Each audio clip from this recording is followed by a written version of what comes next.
So talking about inflation and how if it has affected my business model and just the different things that are going on. Funny enough, my wife and I were just talking about it. We do Instacart nowadays. Highly recommend. You save a ton of money because you just get the things that you pick when you're at the store. You're like, ooh, I want that. Ooh, I want that. But my wife and I had a little bit of time. We went to the grocery store. We filled up a cart full and the price came out to $700. And me and her looked at each other. Back in the day, man, you could fill up 2 grocery carts for $300, man. And that was about, 11, however long ago. So inflation is definitely hindering my business. I've been charging $175 for the longest time, and I had to move my numbers up after 3 years just because I'm one of the few sober livings. I provide different cleaning supplies, toilet paper, cleaning supplies. Sometimes if they need food and all of these things, I provide those things. And my numbers just here last year were just not making sense. I've been making a little bit less. And just looking at the numbers, inflation and the cost of supplies and the cost of gas and all of these things started adding up. So we had to adjust, and we had to eliminate some of the things that we were offering, and we had to raise our prices to $200 a month. But the average cost of living, with the article saying 6 figures, that's crazy. I know a lot of people can live below that. I know it's just an average, but in today's day and age, minimum wage, right now I'm doing a lot of business in Texas.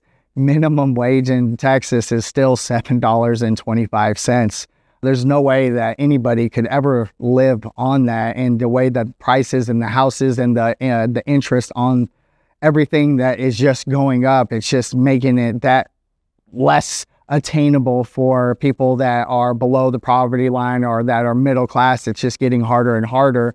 And then you have technologies and AIs and all these things that are taking away a lot of individuals' jobs. COVID, with people being virtual. Now that they know people could be virtual, you can get a really, really cheap labor from the Philippines, from Pakistan, from all of these other places. So a lot of U.S. jobs are getting replaced. And those were the middle class jobs, the ones that were paying above average. So with the technology taking over, AI taking over, computers taking over, jobs being taken, and businesses are getting shut down. So it's going to get hard.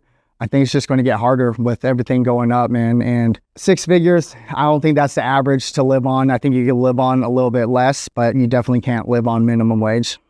Is the economy in trouble? The economy has been, it's been slowly decreasing. The value of the dollar is slowly decreasing. And I think the economy is going in a bad direction. Again, with COVID, with all of the people that lost their jobs, all of the people that kicked out to the street, the homeless, and all of these things, it caused a huge ripple, more homelessness, more addicts, more vacancies, more, and then with the prices and interest and everything rising, it just came at a really bad time for a lot of people. But if things keep going in this direction and prices of houses and interest rates don't drop, nobody's going to be able to afford to buy a house or rent a house. So we have to find a happy medium, find a solution, and definitely we'll see what comes.